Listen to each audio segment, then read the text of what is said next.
Morning all of you. आज हम पढ़ेंगे व्याकरण। क्या पढ़ेंगे हिंदी में? आज हम व्याकरण पढ़ेंगे। और व्याकरण के अंदर हम क्या पढ़ेंगे? व्याकरण के अंदर हम पढ़ेंगे संज्ञा। क्या पढ़ेंगे? संज्ञा पढ़ेंगे, जिसको क्या बोलते हैं? नाउन। क्या पढ़ेंगे? संज्ञा पढ़ेंगे। सबसे पहले हम देखते हैं संज्ञा की परिभाषा। क्या देखते हैं? संज्ञा की परिभाषा क्या होती है। तो सबसे पहले हम देखेंगे संज्ञा की परिभाषा। किसी प्राणी वस्तु स्थान या भाव के नाम को संज्ञा कहते हैं। किसको कहते हैं संज्ञा? किसी प्राणी वस्तु स्थान या भाव के नाम को संज्ञा कहते हैं।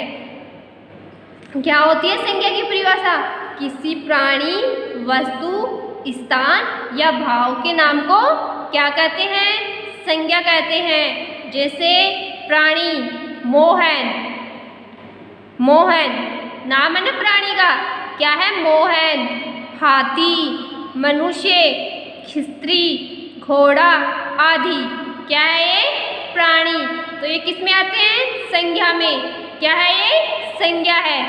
वस्तु कलम, मेज, पुस्तक, कुर्सी, दीवार आदि ये भी क्या है? संज्ञा है। क्या है? संज्ञा। अब हम देखते हैं स्थान। क्या देखते हैं? स्थान जयपुर, गांव, नगर, दिल्ली, जोधपुर आदि ये भी क्या है? संज्ञा। संज्ञा कैसे है? ये किसके नाम है? ये स्थान के। किसके नाम है? स्थान के। भाव मिठास, गर्मी, दया, क्रोध, बचपन आदि ये भी क्या है? संज्ञा। किसके नाम है? ये भाव के। और ये किसके नाम है? प्राणी के। ये क्या है? वस्तु।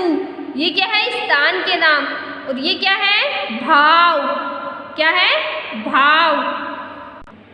अब हम देखते हैं संज्ञा के प्रकार।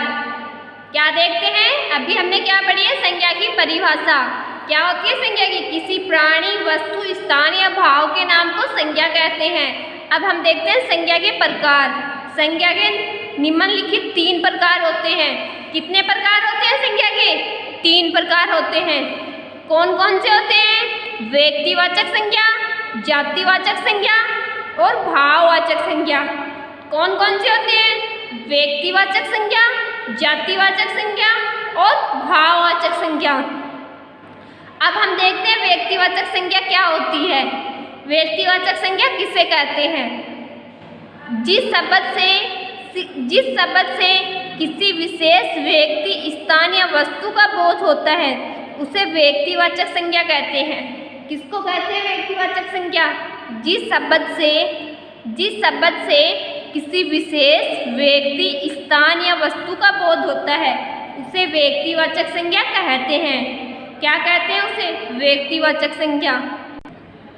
जैसे राकेश, राधा, उदयपुर, हिमालय, जलेबी, ताजमहल आदि क्या क्या होते हैं? राकेश, राधा, उदयपुर, हिमालय, जलेबी, ताजमहल आदि क्या होते हैं? व्यक्तिवाचक संज्ञा। जिस शब्द से किसी विशेष व्यक्ति, स्थान या वस्तु का बोध होता है उसे व्यक्तिवाचक संज्ञा कहते हैं। जैसे राकेश, राधा, उदयपुर, हिमालय, जलेबी, ताजमहल आदि व्यक्तिवाचक संज्ञा में किसका बोध होता है? किसी विशेष व्यक्ति, स्थान और वस्तु का बोध होता है, उसको क्या बोलते हैं? व्यक्तिवाचक संज्ञा। अब हम देखते हैं जातिवाचक संज्ञा। क्या देखते हैं? जातिवाचक संज्ञा। जिस शब्द से किसी जाति के सभी प्राणियों या पदार्थों का बोध होता है। किसका बोध होता है? जिस शब्द से किसी जाति के सभी प्राणियों या पदार्थों का बोध होता है उसे जातिवाचक संज्ञा कहते हैं। क्या कहते हैं उसे? जातिवाचक संज्ञा कहते हैं। किसका बोध होता है जातिवाचक संज्ञा में? जिस शब्द से किसी जाति के सभी प्राणियों और पदार्थों का बोध होता है उसे क्या कहते हैं? जातिवाचक संज्ञा कहते हैं। जैसे लड़का, ये क्या है? प्राणी है ना, लड़का। पर्वत, नदी, पुस्तक, फल, पशु, मिठास आदि किस में आते हैं ये? जातिवाचक संज्ञा में। और जातिवाचक संज्ञा में किसका बोध होता है? जातिवाचक संज्ञा में किसी जाति के सभी प्राणियों या पदार्थों का बोध होता है, उसको क्या कहते हैं? जातिवाचक संज्ञा कहते हैं। अब हम देखते हैं भाववाचक संज्ञा। क्या देखते हैं? भाववाचक संज्ञा। जिस शब्द से किसी प्राणी या पदार्थों के भाव, गुण या स्वभाव का बोध होता है, किसका बोध होता है? जिस शब्द से किसी प्राणी या पदार्थ के भाव, गुण या स्वभाव का बोध होता है उसे भाववाचक संज्ञा कहते हैं। क्या कहते हैं? भाववाचक संज्ञा कहते हैं। किसका बोध होता है? किसी प्राणी या पदार्थ के भाव, गुण या स्वभाव का बोध होता है। प्राणी या पदार्थ के भाव, गुण या स्वभाव का बोध होता है, उसे क्या कहते हैं? भाववाचक संज्ञा कहते हैं। जैसे वीरता, बचपन, मिठास, खुशी, क्रोध, प्रेम आदि। क्या होता है भाववाचक संज्ञा? जिस शब्द से किसी प्राणी या पदार्थ के भाव, गुण या स्वभाव का बोध होता है उसे भाववाचक संज्ञा कहते हैं। जैसे वीरता, बचपन, मिठास, खुशी, क्रोध, प्रेम आदि। किस में आते हैं ये? भाववाचक में आते हैं। किस में आते हैं? भाववाचक संज्ञा में आते हैं। ओके, संज्ञा कितनी प्रकार की बताई गई है? संज्ञा 3 प्रकार की बताई गई है। कौन कौन सी बताई गई है? व्यक्तिवाचक संज्ञा, जातिवाचक संज्ञा और भाववाचक संज्ञा।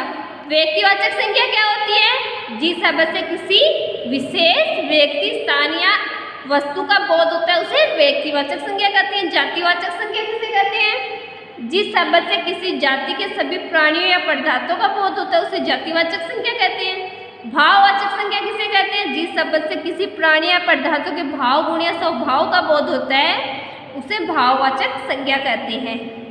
क्या पढ़ा आज हमने? आज हमने संज्ञा के बारे में पढ़ा। ओके, आपको क्या करना है? इस चैप्टर को अच्छे से अपने घर पे पढ़ना है। क्या करना है? अच्छे से पढ़ना है और संज्ञा को समझना है। क्या करना है? समझना है।